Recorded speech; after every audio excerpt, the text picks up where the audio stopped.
dream vacation to Dubai starts from rupees 29,999 only with GT Holidays. 3 மாசம் வெளியே வந்து பள்ளிவாசலில் தங்கி ரம்ஜான் நேரத்தில் வந்து பள்ளிவாசலில் தங்கி அங்கங்கே தங்கி என்னால் தவிக்க முடியல, சாகணும்னு சொல்லி ஒரு முடிவு எடுத்து போயிட்டேன். பணம் இல்லாமல் எந்த ஒரு காரியமும் நடக்காது.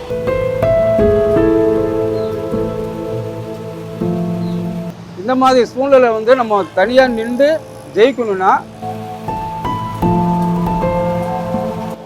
எந்தெந்த ஊரில் என்னென்ன ஃபேமஸோ அது எல்லாமே சென்னைக்கு கிடைக்கணும் அப்படின்னு சொல்லி தான் நான் கடை வச்சேன். என்கிட்ட கார் இருந்தது, ஈகோ கார் இருந்தது, பைக் எல்லாமே இருந்தது. கடை காலி பண்ணிட்டேன். அடுத்து எங்கடா எங்கள் பொருள் எடுத்துகிட்டு போகிறதுன்னு பார்க்க போகும்போது, நீ வாங்க ஹுசேன், நான் இடம் தரேன்னு சொல்லி என் நண்பர் கூப்பிட்டாரு. கடன் ஒருத்தன் வாங்கிட்டான்னு வைங்களேன். அண்ணா வணக்கம். வணக்கம் சார். உங்கள் பேர் என்னண்ணே? ஹுசேன் பாஷா. ஹுசேன் பாஷா. உங்களுக்கு சொந்த ஊர் எதுண்ணே? மதுரை. மதுரை. எப்போ வந்தீங்க சென்னைக்கு? சென்னைக்கு 93 வந்தேன். எதனால் சென்னைக்கு வந்தீங்க? அப்போது வந்து நமக்கு ரொம்ப பிடிச்ச நடிகர் விஜயகாந்த். அப்படி இருக்கிற நேரத்தில் வந்து அவருடைய தயவால் நாயுடுகால் ஜவுளி கடைக்கு வந்தோம். அவங்க டிரைவர் வந்து நம்மளை சேர்த்து விட்டாங்க நாயுடுகாலில். அப்படியே படிப்படியாக வந்து அப்புறம் சென்னை சில்கில் வந்து ஒர்க் பண்ணி, அப்புறம் பாடி சரணில் ஒர்க் பண்ணி, இப்போ தனியாக பிஸ்னஸ் பண்ணலான்னு சொல்லி ஆரம்பிச்சு தான் இந்த பிஸ்னஸ் நம்ம பண்ணிக்கிருக்கோம். ஓகே. ரொம்ப நல்லா மோட்டிவாக போகும். அதே நேரத்தில் நம்ம கடன் வாங்கிட்டோம்னா பெரிய பிரச்சனைகள் ஆயிரும். அந்த நான் வந்து பெரிய அளவில் பண்ணேன். 20,08,930 ரூபா கடன் வாங்கிட்டேன். அதை அடைக்க முடியலை. அடைக்க முடியாமல் 3 மாதம் வீட்டு விட்டு வெளியே வந்துட்டேன். 3 மாதம் வெளியே வந்து பள்ளிவாசலில் தங்கி ரம்ஜான் நேரத்தில் வந்து பள்ளிவாசலில் தங்கி அங்கங்கே தங்கி என்னால் தவிக்க முடியல, சாகணும்னு சொல்லி ஒரு முடிவு எடுத்து போயிட்டேன். அப்புறம் தான் என்ன பண்ணேன், சரி இப்படி நம்ம சத்திட்டோம்னா 2 பொம்பளை பிள்ளை இருக்குங்க அப்படின்னு சொல்லி மெயினாக வந்து நான் எங்கே போனேன்னு கேட்டிங்கன்னா புதிய தலைமுறை போனேன். சார் எனக்கு இந்த மாதிரிலாம் இருக்குது, நீங்கள் பேட்டி எடுங்க, பேட்டி எடுத்தீங்கன்னா என்னையை வச்சு 4 பேர் வந்து கடன் வாங்காமல் இருப்பாங்க அப்படின்னு சொல்லி போனேன். அவங்க மறுத்துட்டாங்க. அப்படியே வந்துட்டேன், வெளியே வந்துட்டேன். வந்துட்டு என்ன செய்யலான்னு சொல்லி யோசனை பண்ண போகும்போது தான் சரி இன்னி இருந்தால் நமக்கு சரியாதுன்னா 6-8 போலீஸ் ஸ்டேஷன் போனேன் வடபழனி. போகும்போது ராஜேந்திர பிரசாத், மிஸ்டர் ராஜேந்திர பிரசாத் ரொம்ப நல்ல மனுஷன். அவர்கிட்ட நான் சொன்னேன், இந்த மாதிரி என்னோடய சூழ்நிலை ஆயிடுச்சு சார், நான் கடன் கொடுக்குறேன், கடன் வாங்கினா கடன் திருப்பி கொடுத்துருவேன், ஆனால் வட்டி கொடுக்க முடியாது, அதை மட்டும் நிப்பாட்டி வைங்க. அவர் என்ன பண்ணார், எல்லாத்துக்கும் ஃபோன் பண்ணி இந்த மாதிரிலாம் சொன்னார். சொல்லிவிட்டு என்ன சொன்னார், நீங்கள் ஜனவரி மாதத்துலேருந்து யார் யாருக்கு நீங்கள் பணம் கொடுக்கணுமோ அவங்களுக்கு நீங்கள் கொடுங்க அப்படின்னாங்க. அப்போ நானாக ஸ்டெப் எடுத்து பார்த்தேன், இதை எப்படி அடைக்க முடியும்னு சொல்லி பார்க்கும்போது தான் வேலைக்கு போனால் செட் ஆகாது, திருப்பி இதே பிஸ்னஸ் பண்ணுவோம் அப்படின்னு சொல்லி தான் இதில் கொஞ்சம் முதலீடு போட்டு இப்போ பிஸ்னஸ் ஸ்டார்ட் பண்ணியிருக்கோம். ஓகே. ஆனால் நீங்கள் இதுக்கு முன்னாடி கடை வச்சுருந்துருக்கீங்க? பெரிய அளவில் கடை வச்சுருந்தோம். கடை வச்சு தான் 20,08,990 ரூபா கடன் ஆனது. ஓகேண்ணே. ஏன்னா அதுக்கு வட்டிக்கு வாங்கினதுனால கடன் ஆகிட்டேன், வேற ஒன்றும் இல்லை. சரிண்ணே. இப்போ நீங்கள் சொன்னீங்களே 3 மாதம் நான் வந்து மசூதியில் போய் தங்கியிருந்தேன் அப்படிங்கும்போது ஒரு தொழில் செய்யணும் அப்படின்னு முடிவு பண்ணுறாங்கல்ல. ஆமாம். நீங்கள் வந்து ஒரு ஊடகத்துக்கெல்லாம் போயிருக்கீங்க. அப்படிங்கும்போது ஒரு தொழில் செய்யணும் அப்படிங்கும்போது எந்தெந்த விஷயத்தை செய்யணும், எந்தெந்த விஷயத்தை செய்யக்கூடாது? முதல்ல வந்து நம்மகிட்ட நல்ல முதலீடு இருக்கணும். இல்லைன்னா நம்ம பேக்ரவுண்ட் சப்போர்ட்டியாக தான் இருக்கணும். அப்படி இருந்தால் தான் நம்ம தொழில் பண்ண முடியும்.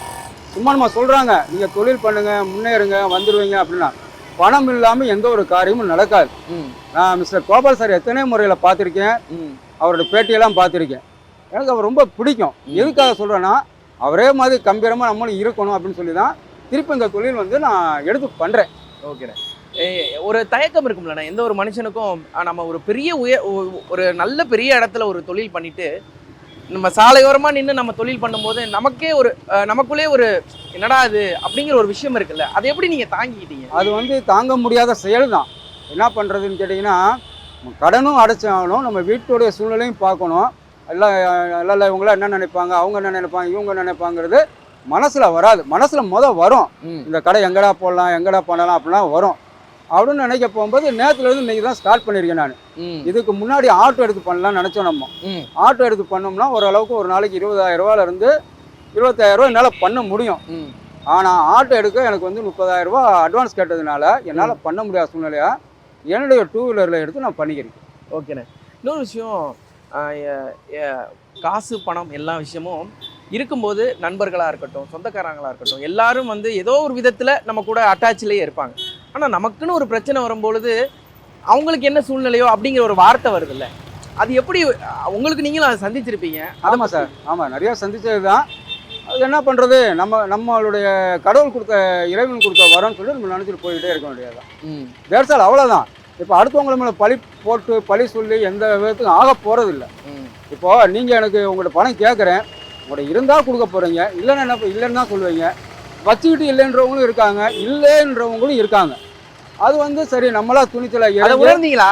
அதை உணர்ந்தீங்களா? அது உணர்ந்ததுனால தான் இப்போ நான் கடன் அடைக்கிறதுக்கு வந்து என்னுடைய இதெல்லாம் எடுத்திருக்கேன், முயற்சிகள் எடுத்துக்கிட்டு வர்றேன். மேற்கொண்டு முயற்சி எடுத்துக்கிட்டு வரேன். இது கடவுள் செயல். அது எப்படி கொண்டு போகிறாருன்னு எனக்கு தெரியலை. ஓகே, மனைவி என்ன சொன்னாங்க? மனைவி வந்து இப்போ வந்து அதுக்கு முன்னாடி அவங்க வேலைக்கு போகல, என்னோட தான் இருந்து அவங்க எல்லாமே சப்போர்ட் பண்ணி பேக்கிங்லேருந்து எல்லாமே இருந்தாங்க. அவங்க சப்போர்ட் இல்லாமல் நான் எதுவுமே இல்லை. இப்போ என்னோடய மனைவி வந்து வேலைக்கு போயிருக்காங்க. இப்படி இந்த மாதிரி சொன்னேன். சரி, கடன் அடைக்கிறதுக்கு வேலைக்கு போய் தான் எதுவும் பண்ண முடியாது. அதிகபட்சம் என்ன ஆகும், 20,000 ரூபா சம்பளம் வரும். இது வந்து நல்ல முறையில் பண்ணோம்னா எப்படி ஒரு 10,000 15,000 வியாபாரம் பார்க்கலான்ற திட்டமிட்டபடி நான் வந்திருக்கேன், அவ்வளோதான். என்ன மாதிரியான எண்ணங்கள் வருங்க? நம்ம வந்து நம்ம ஒரு பாதையில் ஒரு நல்லா தடுமாறிட்டோம். நல்லா தடுமாறும் போது நமக்குள்ள நிறைய கேள்விகள் வரும். உங்களுக்கு என்ன மாதிரியான கேள்விகள் வந்துச்சு? கேள்விகள்னு சொன்னோம் சார். என்னோட மகளுக்கு வந்து 10வது மாதம் வந்து கல்யாணம் ஃபிக்ஸ் பண்ணி வச்சுருக்கோம். அதுக்குண்டான பணமும் இன்னும் ரெடி பண்ணலை. அது நம்ம அங்கங்கே கேட்குறோம், வைக்கிறோம். இந்த மாதிரி இருக்குது. இந்த மாதிரி சூழ்நிலை வந்து நம்ம தனியாக நின்று ஜெயிக்கணும்னா ஏதாவது ஒரு பிஸ்னஸ் பண்ணி தான் ஆகணும். இப்போ வந்து தின்பண்டங்கள், ஸ்நாக்ஸ் ஐட்டங்கள் வந்து 15 நாள் 20 நாள் வரை தாங்கும். அது உருப்படியாக மக்கள் இடத்துல கொண்டு போய் சேர்த்தோம்னா நல்லாயிருக்கும். இப்போ நான் பண்ணுற பிஸ்னஸ் எப்படின்னு கேட்டிங்கன்னா, எந்தெந்த ஊரில் என்னென்ன ஃபேமஸோ அது எல்லாமே சென்னைக்கு கிடைக்கணும் அப்படின்னு சொல்லி தான் நான் கடை வச்சேன். அதனால தான் அது செலவும் பண்ணேன். கடைக்கே மட்டும் கிட்டத்தட்ட 3 லட்ச ரூபா செலவு பண்ணேன். இந்த மாதிரி அபிப்பிராயம் யாருமே பண்ணலை, யாருமே கிடையாது. போய் பார்த்து எடுத்து வர்றது. ஆமாங்க சார். இப்போ வந்து ஊட்டிக்கு போனேன். ஊட்டியில் வந்து ஊட்டி வரிக்கு நல்லா இருக்கும். ஊட்டிக்கு போனால் அந்த வரிக்கு கிடைக்கும். அது சென்னைக்கு வந்தால் நல்லா இருக்கும். அது கொண்டு வரணும்னு நினச்சேன். மணப்பாறையிலேருந்து முறுக்கு கொண்டு வந்தேன், திருநெல்வேலியிலேருந்து அல்வா கொண்டு வந்தேன், தூத்துக்குடியிலேருந்து மக்ரூன் கொண்டு வந்தேன். இது எல்லாமே கொண்டு வந்து எந்தெந்த ஊர் ஃபேமஸோ எல்லாமே கொண்டு வந்து வியாபாரம் பார்த்தேன். ஆனால் கடன் வாங்கினதுனால நமக்கு பிரச்சனை ஆனது. என்ன சொன்னாங்க? ஏன்னா ஒரு மனுஷன் வந்து 3 மாதம் மசூதியிலேயே போய் இருக்கிறது அப்படிங்கிறது சாதாரண விஷயம் கிடையாது. அவங்க எதனால, என்ன விஷயம் உங்களை வந்து இவ்வளோ புஷ் பண்ணி என்ன சொன்னாங்க? புஷ் பண்ணி யாரும் என்னை புஷ் பண்ணலை. அதாவது இப்போ கடன்காரங்க வந்து, அதாவது நம்ம கடையில் வந்து நான் கடையில் வந்து உட்காந்துருவேன், நான் கடையில் வந்து உட்காந்துருவேன். இப்போ 10 கடன்காரங்க அந்த மாதிரி சொன்னாங்கன்னா 10 கடன்காரங்க கடையை விட்டுட்டு வர முடியாதுல்ல.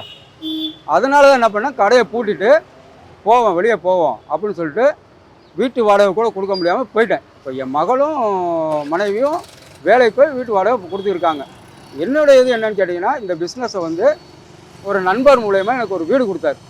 வாங்க என் இடத்துல உட்காந்து பேக்கிங் பண்ணுங்க, அதனால வீடு கொடுத்தாரு. இப்போ அவர் இடத்துல வந்து நான் பேக்கிங் பண்ணிக்கிட்டு இருக்கேன். உங்களோட அனுபவத்துலேருந்தே கேட்குறேன், ஒரு முதலாளி அப்படின்னா எப்படி இருக்கணும்? ஒரு முதலாளி இருக்கணும்னா பணம் இருக்கணும். பணம் இருந்தால் தான் முதலாளி ஆக முடியும். அந்த பணத்தை வச்சுட்டு சும்மா உட்கார முடியாது. இப்போ ஒருத்தர் மட்டும் 1 லட்ச ரூபா கொடுத்தாருன்னா அது வந்து 3 லட்ச ரூபா ஆக்கி காமிக்கணும். அந்த 3 லட்ச ரூபா ஆக்கி காமிக்கணும்னா நம்மகிட்ட வந்து துணிவு இருக்கணும், நம்மகிட்ட வந்து சோம்பேறித்தனம் இருக்கக்கூடாது. இதெல்லாம் சோம்பேறித்தனம்ல இல்லாமல் இருந்தோம்னா நம்ம கண்டிப்பாக ஜெயிக்கலாம். இதில் வந்து இன்னொரு முறை, அதாவது பகலில் தண்ணி அடிச்சுட்டு நைட்டில் தண்ணி அடிச்சுட்டு இப்படிலாம் இருக்கிறவங்களுக்கு வந்து இந்த வியாபாரம் ஒத்து வராது, பிஸ்னஸ் ஒத்து வராது. எவ்வளோ பெரிய முதலாளியாக இருந்தால் கூட பகலில் தண்ணி அடிக்கிறவர் வந்து நைட்டில் தண்ணி அடிக்கிறவர் இந்த பிஸ்னஸ் செட் ஆகாது. ஓகேண்ணே. இப்போ பிஸ்னஸ்னாலே பல போட்டிகள் இருக்கும். கடன் ஒரு பக்கம் இருந்தாலும் போட்டியெல்லாம் எப்படி சமாளிச்சீங்க? என்னுடைய போட்டி வந்து நான் எடுக்கிற இந்த விஸ்வரூபம் வந்து இந்த மாதிரி வந்து நான், அதாவது அந்தந்த ஊரில் தயார் பண்ணுற சரக்குகளை கொண்டு வந்து நான் விற்கிறேன் இல்லையா, அப்போ எனக்கு போட்டிகள் அந்த அளவுக்கு தெரியலை.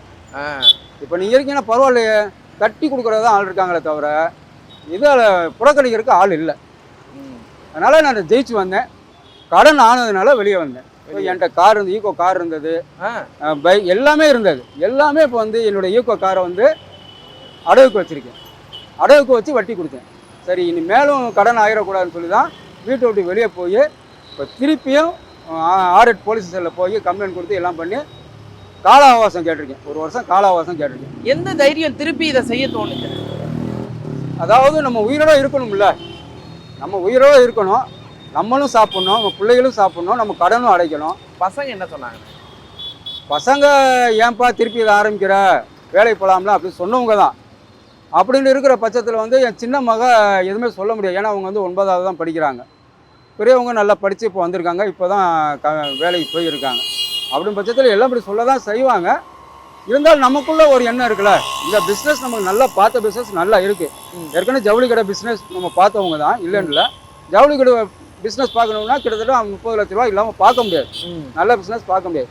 இதுக்கு வந்து அதிகபட்சம் உங்களுக்கு வந்து 2 லட்ச ரூபா போதுமானது. இப்போ என்னோட முதலீடு இதில் வந்து 30,000 தான். அவ்வளோதான் பண்ணியிருக்கேன். போயிருக்கு, பரவாயில்ல. அது எனக்கு நண்பர் வந்து வீடு கொடுத்ததுனால எனக்கு செட் ஆச்சு. சரி சரி. ஆனால் கடை காலி பண்ணிட்டேன். அடுத்து எங்கடா இந்த பொருள் எடுத்துகிட்டு போகிறதுன்னு பார்க்க போகும்போது, நீ வாங்க ஹுசேன், நான் இடம் தரேன்னு சொல்லி என் நண்பர் கூப்பிட்டாரு. அவர் பேர் மிஸ்டர் செட்டியார், நான் கூப்பிடுவேன். பணம் வந்து உங்களோட லைஃப்ல பெரிய ஒரு விளையாட்டு பணம் தான் சார் பண்ணிருக்கு. நான் இன்னொன்னு கேட்குறேன், நீங்க செட்டியார் அவர்கள் பேரை சொன்னதுனால, கணேசன் அவர் பேர். கணேசன் அவர்கள். ஒரு மனுஷனோட வாழ்க்கையில பணம் முக்கியமா, மனுஷங்க முக்கியம்? மனுஷர் தான் முக்கியம். அந்த மனுஷர் இல்லைன்னா இன்னைக்கு நான் இருக்க முடியாது. ஏன்னா நானும் வரும் என்னோட யூகோ வண்டியில் என் கூட உட்காந்து நான் வண்டி ஓட்டுவேன். அவர் கேஸ் அண்ணி போடுவார். ஆப்பிள் ஆரஞ்சு விற்கவங்க என்னோட யூகோ வண்டியில். அதில் விற்றதுனால அந்த உடன்பார்ப்பு எங்களுக்கு இருக்கிறதுனால எனக்கு அந்த இடம் கொடுத்தாரு. அவர் பையன் இடம் கொடுத்தாரு. அவர் பேர் ஸ்ரீதர். அவர் நல்ல பையன். இப்போது நான் அந்த நேரத்தில் கடை காலி பண்ணிட்டு எங்கடா போகிறதுன்னு எனக்குள்ள ஒரு இது, பணம் இல்லை என்கிட்ட. போனோம்னா அட்வான்ஸ் கொடுக்கணும், என்ன பண்ணுறதுன்னு சொல்லி பார்க்க போகும்போது தான் இவங்க வந்தாங்க. வர போகும்போது தான் அந்த மாதிரி இந்த நேரத்தில் அவங்க கொடுத்து இந்த பிஸ்னஸ் இப்போ நான் பண்ணிக்கிறேன். இப்போ நான் பண்ணுறது வந்து மணப்பாறை முறுக்கு, ஊட்டி வரைக்கும் இதெல்லாம் பண்ணிட்டு. ஆமாம், குடியாத்தம் பால்கோவா. குடியாத்தம் பால்கோவாலாம் பார்த்தீங்கன்னா நல்லா சொல்கிறேன் சார். ஸ்ரீவில்லிபுத்தூர் பால்கோவான்னு நம்ம சொல்கிறோம், அதெல்லாம் தூக்கி போட்டாங்க குடியாத்தம் பால்கோவா. ஏன்னா நேரடியாக நான் பார்த்தேன். நேரடினா அந்த நேரடியாக பால் எடுத்துகிட்டு வந்து நேரடியாக போடுறாங்க. ஸ்ரீவில்லிபுத்தூரில் வந்து பால் பவுடர் ஆகிடுச்சு அப்படி. அதனால் வந்து குடியாத்தம் பால்கோவா நீங்கள் சாப்பிட்டு பாருங்கள், செம்மையாக இருக்கும். ஓகே. அது இன்னொரு விஷயம், எப்போதுமே நமாஸ் பண்ணுவீங்கல்ல? ஆமாம். ஆனால் 3 மாதம் கிட்டத்தட்ட மசூதியிலே இருந்தீங்க. அந்த மசூதியில் இருக்கும்போது அல்லாட்ட கேட்ட விஷயம்னா, அல்லாஹ் என் கடனாட நல்ல மனுஷன் பணம் கொடுத்துருக்காங்க, அந்த கடனை எனக்கு திருப்பி கொடுக்கணும். இதுதான் நான் கேட்டேன்னு தவிர எதுவுமே நான் கேட்கல. நான் கடன் அடைக்கணும். ஏன்னா என்ன நம்பி பணம் கொடுத்துட்டீங்க, இந்த கடனை அடைச்சே ஆகணும். அது எப்படி அடைக்கணும்னு சொல்லி விழிப்புதுங்கி தான் பள்ளிவாசலில் உட்காந்து. அதுக்கப்புறம் தான் வந்து 6-8 போலீஸ் ஸ்டேஷனில் போய், ஆர்பி போலீஸ் ஸ்டேஷனில் போய் யாராச்சும் அந்த ஒரு தருணம் வந்திருக்கும்ல, நம்ம இப்படியே உட்காந்துருந்தோம்னா முடியாது. அந்த தருணம் எப்போதான் உங்களை ட்ரிகர் பண்ணிச்சு இந்த முடிவு எடுக்கிறதுக்கு? 3 மாதம் கழிச்சு என்னுடைய மனைவி வந்து கேட்குறாங்க, இப்படியே இருந்தீங்கன்னா என்ன பண்ண போகிறாங்க, எங்கள் அம்மா விரட்டுறாங்க, இப்படியே இருந்தீங்கன்னா என்ன பண்ண போகிறீங்க, இப்படியே இருந்தால் என்னடா பண்ண போகிறா அப்படின்னு கேட்க போகும்போது தான் சரி இதுக்கு வந்து டிஎன்ஜேன்னு சொல்லி ஒரு இது இருக்குது, எங்கள் இதில் இருக்குது. டிஎன்டிஜேன்னு சொல்லி ஒரு ஜமாத் இருக்குது. இதிலேருந்து வந்து தான் எங்களை கொஞ்சம் உற்சாகம் பண்ணாங்க. நீங்கள் வாங்க, இப்படியே இருந்தீங்கன்னா இருக்க முடியாதுன்னு சொல்லி. அந்த போலீஸ் ஸ்டேஷன் நாங்கள் போனது கிடையாது, அதை வழிவகுத்தவங்களும் அவங்க தான். அவங்க எங்களை கூட்டு போனதுனால தான் தைரியமாக இறங்கி நாங்கள் பேச முடியும். அது ஒவ்வொரு விஷயமா அடுத்தடுத்து நடக்கும் போது என்ன நினச்சிக்கிட்டீங்க? ஏன்னா நம்மளை யாரோ ஒருத்தர் வழி நடத்தினாதான் பயம் சார், பயம். இப்போ கூட இப்போ இங்கே நின்றா கூட எனக்கு கடன் கொடுத்தவங்க யாரும் பார்த்துருவாங்களோ அப்படின்னு ஒரு பயம். அந்த பயம் இல்லைன்னா வாழ்க்கையில் ஓட்டிடலாம். அது ஓகேண்ணா, இவ்வளோ சொல்கிறீங்க. ஆனால் நான் கேட்டோன்னே நான் பேசுகிறேன்னு ஒத்துக்கிட்டீங்கல்ல, அந்த தைரியம் எப்படி வந்துச்சா? உடைச்சிட்டு வந்துச்சு? உடைச்சின்றத விட அதாவது தொழில் பண்ணுறவங்களும் நான் ஒரு விஷயம் சொல்கிறேன், பணம் நல்ல முதலீடு வச்சுக்குங்க. அதாவது பேங்கில் வந்து இப்போ 1 லட்ச ரூபா இருக்கா, இந்த 25,000 ரூபா எடுக்காதீங்க. பேங்க்லேருந்து 25,000 ரூபா எடுக்காதீங்க, எப்போவுமே எடுக்காதீங்க. 25,000 ரூபா முதல்ல போடுங்க, 25,000 ரூபா தொழிலில் போடுங்க. அதாவது வேறு இடத்துல நீங்கள் கொடுத்துருப்பீங்க, இந்த பொருள் கொடுத்துருப்பீங்க, அது பண்ணுங்கள். இதனால் ஏன்னு சொல்கிறேன்னா, நான் வந்து இந்த பொருள்லாம் கொண்டு போய் எந்த ஸ்டோருக்கும் நான் கடனில் கொடுத்துட்டு தான் இருந்தேன். 1 மாதம் கிரெடிட்டு, 45 நாள் கிரெடிட்டு, 15 நாள் கிரெடிட், இந்த மாதிரி தான் கொடுத்துருந்தேன். இனி கொடுக்கவே கூடாது. ஏன் அப்படி? ஏன்னா தொழிலில் கொடுக்கல் வாங்கல முக்கியம்னு சொல்லுவாங்க. அப்படி இல்லைங்க, இன்றைக்கி நான் வர்றேங்க, இதே மாதிரி 4 பேருக்கு நான் வேலை கொடுப்பாங்க. இப்போ இந்த வண்டியில் நான் எடுத்துகிட்டு வந்துட்டேன், இந்த வண்டியில் எடுத்துகிட்டு 4 இடத்துக்கு இப்போ இந்த பானிபூரிக்காரன் போகிறாங்க, 4 பேர் போகிறாங்க. இதனால் இது வந்து நேரடி பிஸ்னஸ் பண்ணலாம் சார். நேரடி 10 ரூபா கிடைக்கும் சார். இப்போ இன்னொரு கடைக்காரன்ட்ட போய் கொடுத்தோன்னு வைங்களேன், அவர் 1 மாதம் கழிச்சு தான் நமக்கு பணம் கொடுப்பார். அதுவரை நம்ம தாக்கு பிடிக்கணும். இது வந்து டைரக்டு. இப்போ வந்து நான் பார்க்குறேன், இல்லை வாங்குறாங்க போகிறாங்க எல்லாம் பண்ணிக்கிருக்காங்க. அது டைரெக்டாக விற்பனை? ஆமாம், டைரக்ட் விற்பனை.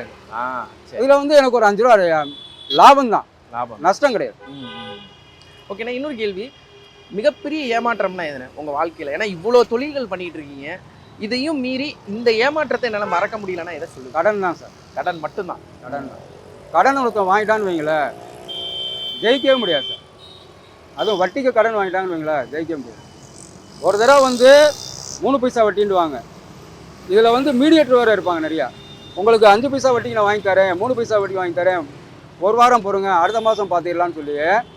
இதே என்ன இருக்குன்னு கேட்டீங்கன்னா, முதல்ல வந்து 1 லட்ச ரூபாங்கிறது கடை ஆரம்பிச்சோன்னா 5 லட்ச ரூபா, 10 லட்ச ரூபா, 20 லட்ச ரூபா அப்படி போயிடும். நமக்கே தெரியாது. மீட்டர் வட்டி மாதிரி தெரியும். அதனால தான் கடன் தான் காரணம். உங்களை நீங்கள் மோட்டிவேஷன் பண்ணிக்கிறதுனா எப்படி பண்ணிக்கிறீங்க? கடவுளே காப்பாற்று, இன்னைக்கு இந்த பிஸ்னஸ் போகிறேன், காப்பாற்று, உன்னால் என்ன முடியுமோ நான் காப்பாற்று, அவ்வளோ. எனக்கு உங்கள் கடை பேர் தான் வந்து ரொம்ப நடமாடும் ராசா ஸ்நாக்ஸ் தான், ரொம்ப அது ஈர்ப்பாக இருந்துச்சு. ஆமாம், கடை அடைச்சிட்டேன்ல, என்னோட சொந்த கடை, அட்வான்ஸ் கொடுத்த கடை அடைச்சிட்டேன். அப்படின்னு பார்க்க போகும்போது ராசாங்கிறது என் மூத்த பேர் ராபியா, இளவே பேர் சாரம்மா. முதல் 2 பேர் எடுத்தேன், ராவ் எடுத்தேன், சாவ் எடுத்தேன், ராசான்னு உட்காந்துக்கிட்டேன். ஓகே. அதனால நான் தமிழ் பற்று அதிகமாக உள்ளவேன்.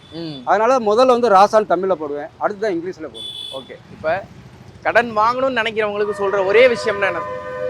கேமரா பார்த்து கடன் வாங்காதீங்க, கடன் வாங்காதீங்க, வட்டிக்கு வாங்காதீங்க, கை மாத்தா கூட வாங்காதீங்க.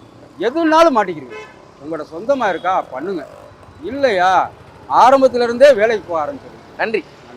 உங்கள் நக்கீரன் இதழில் கதாசிரியர், தயாரிப்பாளர், இயக்குனர் என பன்முகம் கொண்ட திரைக்கலைஞர் VC குகநாதன் எழுதி வரும் சினிமா கொட்டகை. பரபரப்புக்கு பஞ்சமில்லா தொடர். வாங்கி படியுங்கள். நக்கீரன்.